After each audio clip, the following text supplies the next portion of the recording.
ভাইয়া আজকে কি শেষ রোজা? হ্যাঁ তাকুয়া, আগামীকালকে ঈদ। আমরা একসাথে ঈদে যাব।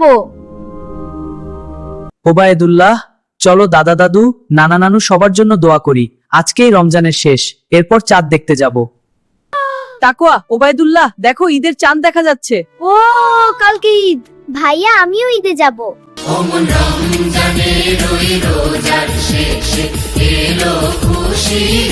মামানি আমাকে মেহেন্দি লাগিয়ে দেন। আমি পাঞ্জাবি কোনটি পরবো বুঝতেছি না।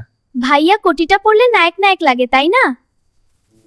তাকোয়া, আব্দুল্লাহ, ওবায়দুল্লাহ, তাড়াতাড়ি রেডি হও, আমরা ঈদে যাব। চুরি কিন। আমি গাড়ি কিনবো। খুব ভালো, চলো তাড়াতাড়ি রেডি হয়ে নাও। আসসালামু আলাইকুম নানা, ঈদ মোবারক। ওয়ালাইকুম আসসালাম, ঈদ মোবারক। এবার সালামি নাও। আজ পড়ে